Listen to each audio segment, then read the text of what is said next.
अस्सलाम वालेकुम दोस्तों, क्या हाल चाल। बात करेंगे जी Oman Saudi Arabia joint visa के मतलब। आज 12 जून 2023 और दिन है जी आज सोमवार का। यह खबर 7 जून की है। हमें कमेंट भी आया था, अब दोस्त का नाम भूल गया, दोबारा नज़र के सामने आया। या वो वीडियो हमारे रेगुलरली देखते हैं, कमेंट करते हैं, तो नीचे बताइएगा कि आपने कमेंट किया था। तो ओमान सऊदी अरेबिया जो है वो जॉइंट वीज़ा के ऊपर बातचीत कर रहे हैं, यानी एक वीज़ा इशू किया जाएगा, दोनों मुल्क आप उसके ऊपर विजिट कर सकेंगे। इस तरह यूरोप है, एक वीज़ा है, लेकिन आप बाकी बहुत सारे यूरोपियन कंट्री जो है ना, यानी शेंजन स्टेट जो है वो विजिट कर सकते हैं। उस तर्ज का भी ओमान समेत बाकी जीसीसी मुल्क जो हैं वो भी प्लान कर रहे हैं कि गल्फ मालिक जो हैं वो शेंजन टाइप वीज़ा जो है वो शुरू करें, ताकि एक वीज़ा के ऊपर बंदे लोग आएँ, विजिटर्स आएँ, और सभी जो हैं मेंबर स्टेट्स वो विजिट कर सकें। तो उसके बाद ओमान सऊदी अरेबिया जो है, इनका आपको पता है कि बॉर्डर मिलता है, फिर रोड जो है वो ओपन हो चुका है। रोड ओपन होने के बाद जो है 100% से ज़्यादा लोगों ने सऊदी अरेबिया विजिट किया ओमान से। ठीक है, वो जो इब्रा है, इब्री आई थिंक, वो जो एम्प्टी क्वार्टर रोड है जो लास्ट ईयर ओपन हुआ था, उसके बाद से रिकॉर्ड यानी इजाफा हुआ है टूरिस्ट का। और उसी को मद्देनज़र रखते हुए बाकी ओवरऑल आपको पता ही है कि पूरी दुनिया टूरिज्म को प्रमोट कर रही है, स्पेशली जीसीसी कंट्रीज़ बहुत बड़े बड़े प्रोजेक्ट्स हर तरीके से अट्रैक्ट करने की कोशिश करते हैं। अब फुटबॉल आपके सामने हुआ है, बाकी बहुत सारी गेम्स होती हैं। ओमान में बड़ी स्पोर्ट्स होना शुरू हो चुकी हैं। यूएई में ऑलरेडी आपको पता है कि क्रिकेट का तो वो घर बन चुका है। तो सीन क्या है कि जी ओमान सऊदी अरेबिया भी टूरिज्म को मज़ीद नेक्स्ट लेवल पे ले जाने के लिए जॉइंट वीज़ा का प्लान कर रहे हैं।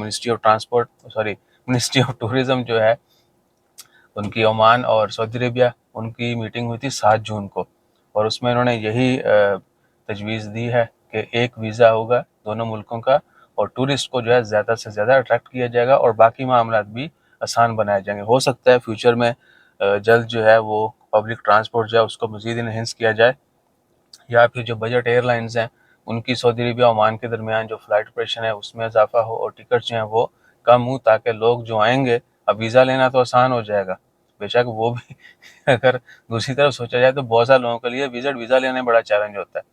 चलो वीज़ा मिल गया, उसके बाद फिर एक्सपेंसिव अगर फ़्लाइट और ट्रैवलिंग होगी तो भी लोग हिचकिचाएंगे। तो फ्यूचर में इन दोनों मुल्कों के दरमियान जो है फ़्लाइट ऑपरेशन उसमें भी बेहतरी आएगी, और लैंड ट्रांसपोर्टेशन जो है हो सकता है उसमें भी कोई बड़ी तब्दीली आए। और एक और चीज़ जो जीसीसी ममालिक के दरमियान चल रही है, लेकिन वो बहुत साल पहले हो जानी चाहिए थी, कम से कम 20-30 साल पहले ये काम हो जाना चाहिए था, रेलवे वाला। पूरे जीसीसी ममालिक के दरमियान जो है रेलवे नेटवर्क होना चाहिए था, ताकि गुड्स ट्रांसपोर्टेशन और पैसेंजर जो है उनके लिए एक आउटस्टैंडिंग सर्विस हो। अब ओमान और यूएई का जो प्रोजेक्ट चल रहा है ये इत्तेहाद रेलवे के साथ, वो भी यही है, वो सहार से है आगे यूएई की तरफ, और फ्यूचर में वो बाकी जो है कह लें कि शहरों और मुल्कों की तरफ भी बढ़ेगा। और मस्कत में जो है ये सॉरी फॉर दैट, प्रोजेक्ट है मेट्रो का, ट्रेन का, वो भी यानी ओमान गवर्नमेंट उसको भी बड़ी स्पीड से जो है ना उसके ऊपर काम कर रही है। बहरहाल ये सब चलता रहेगा, और उम्मीद है कि आने वाला वक्त सबके लिए अच्छा होगा। और बाकी जैसे इस वीज़ा की डिटेल्स आती हैं ना, फोटो दिखा दूँगा तुहानू, तुसीं कहना भाई कित्थों लभ लिआंदे हो खबरां। ठीक है जी, ए थल्ले फोटोआं लगियां ने, मिनिस्ट्री ऑफ टूरिज्म के जो है ना ये मेंबर्स वो बैठे हुए हैं। सो जैसे कोई मज़ीद अपडेट आई वो भी शेयर करेंगे। दुआ में याद रखिए। जज़ाकल्लाह, अल्लाह हाफिज़।